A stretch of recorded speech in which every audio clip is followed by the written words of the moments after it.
Following your initial patient assessment and control of any immediate life threats, you should obtain a baseline set of vital signs, which include pulse, respirations, skin color, temperature and condition, pupil size and reactivity, and blood pressure. The baseline set of vitals gives you a beginning place from which to make treatment decisions. As you retake vital signs, you will compare the readings to your previous findings. This is called serial vital signs. Serial vital sign assessment allows you to note trends in the patient's condition, such as a declining blood pressure or increasing respiratory rate. When measuring blood pressure, you will use a blood pressure cuff and a gauge called a sphygmomanometer. You can collect readings by auscultating or listening to the characteristic clicking or thumping sounds with a stethoscope. Or, when the environment is too loud or the corticoff sounds too soft, you can palpate the blood pressure, which means to feel the radial or brachial pulse with your fingertips while using the BP cuff. To report blood pressure readings, use a blood pressure fraction. The top or first number reported is the systolic blood pressure. This is the pressure created when the heart contracts and forces blood into the arteries. The bottom or second number is the diastolic blood pressure. It measures the pressure remaining in the arteries when the left ventricle releases and refills, or the residual pressure in the system. A normal blood pressure for the average adult is around 120/80. Hypertension is defined as consistent readings with a systolic blood pressure over 140.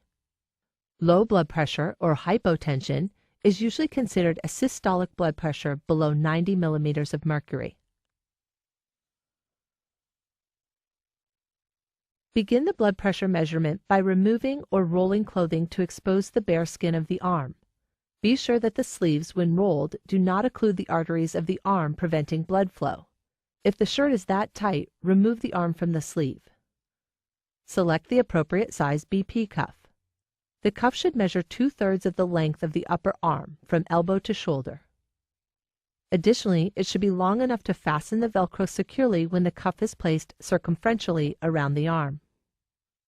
Place the cuff on the bare arm, following the illustration on the cuff for placement over the artery. With your fingertips, locate the brachial pulse on the medial upper arm near the antecubital fossa or crease of the elbow. Place the diaphragm or bell of the stethoscope over this pulse point. With the bulb valve closed, inflate the cuff until the pulse is no longer heard or felt. Using the stethoscope, listen for the sound of the pulse returning as the pressure in the cuff is slowly released. Note the number on the cuff's gauge as soon as you hear the first pulse beat. This is the systolic pressure, the top number of the BP fraction.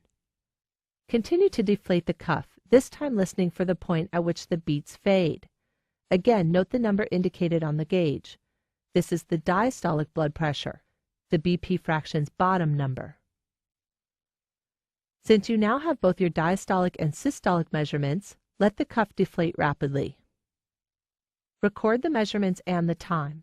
Blood pressure is recorded in even numbers. As already mentioned, you may find yourself in a situation where it is impossible to hear an auscultated blood pressure due to external noises on scene or in the back of a moving ambulance. In such cases, an estimated systolic blood pressure can be obtained by palpation. Since the palpated blood pressures are usually lower than actual blood pressures, an auscultated blood pressure should be taken as soon as possible. The steps for palpating blood pressure are basically the same as used for auscultation. The obvious difference is that you do not rely on a stethoscope to hear the presence or absence of corticoff sounds. Begin by palpating for the radial pulse.